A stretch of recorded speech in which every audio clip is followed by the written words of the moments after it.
Assalamualaikum warahmatullahi wabarakatuh. Perkenalkan nama saya Muhammad Faisal Binaya dengan NPM 22.301. Saya dari kelas Antropologi Hukum kelas E, Prodi Ilmu Hukum dari Universitas Pasundan Bandung. Di sini saya akan memaparkan terkait laporan progres artikel untuk UAS yang saya buat. Yang pertama ada pemilihan tema. Saya memilih tema manfaat praktis antropologi hukum dengan judul manfaat mempelajari antropologi hukum. Di sini selanjutnya ada alasan pemilihan tema. Saya memilih tema tersebut karena saya tertarik untuk membahas judul tersebut yaitu manfaat mempelajari antropologi hukum. Selain itu juga saya ingin mengulas secara jelas apa saja yang menjadi manfaat mempelajari antropologi hukum. Lalu sejauh ini progres artikel yang saya buat mencakup mengenai yang pertama itu pendahuluan, yang kedua rumusan masalah, dan yang terakhir itu yang ketiga referensi. Sejauh ini belum ada perkembangan lebih lanjut mengenai artikel yang saya buat. Hanya baru tersusun tiga ini saja. Terkait pendahuluan, di sini saya menjelaskan konteks dan alasan pentingnya mempelajari antropologi hukum, misalnya hubungan antara hukum dan budaya, kompleksitas masyarakat modern, serta pluralisme sistem hukum yang ada. Yang kedua, menguraikan pengertian antropologi hukum sebagai studi tentang hubungan hukum dengan budaya dan masyarakat, serta ruang lingkup kajiannya, seperti norma hukum, adat istiadat, dan praktik sosial.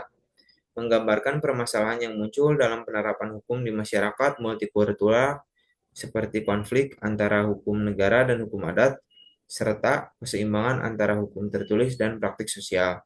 Lalu yang selanjutnya menjelaskan manfaat praktis dan teoritis dari mempelajari antropologi hukum, seperti membantu pembuat kebijakan, praktisi hukum, dan akademisi dalam memahami sistem hukum yang beragam dan dinamis. Lalu yang terakhir ini memberikan preview singkat mengenai pembahasan yang akan disajikan dalam artikel, misalnya pembahasan tentang fungsi antropologi hukum sebagai alat kontrol sosial, fasilitator interaksi sosial, dan alat reformasi sosial. Lalu selanjutnya di sini terkait rumusan masalah. Saya menyusun rumusan masalah itu ada tiga untuk artikel yang saya buat.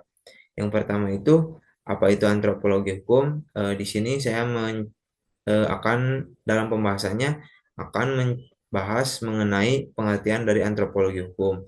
Lalu yang kedua ini rumusan masalah yang saya buat adalah apa manfaat mempelajari antropologi hukum. Dan yang ketiga, yang terakhir apa saja aliran-aliran yang dipelajari dalam antropologi hukum. Karena dalam artikel yang saya baca sebagai rujukan referensi, saya menemukan bahwa eh, aliran-aliran yang dipelajari dalam antropologi hukum itu berkesinambungan dengan manfaat dari antropologi hukum itu sendiri. Lalu yang terakhir ini ada referensi dan sumber penelitian. Sejauh ini saya menggunakan referensi baru hanya tiga. Itu pun dari jurnal yang saya temukan dari Google Scholar.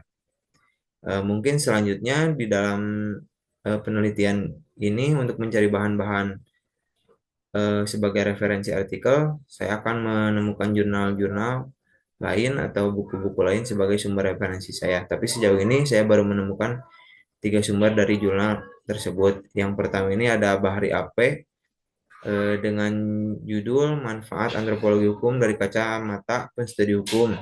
Lalu yang kedua itu ada autornya Ihsan MP tahun 2023, judulnya Pemanfaatan Hukum Antropologi Hukum.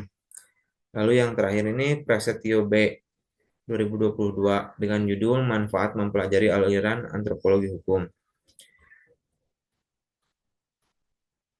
Sekian pemaparan laporan progres artikel untuk UAS yang saya buat. Terima kasih sebelumnya. Wassalamualaikum warahmatullahi wabarakatuh.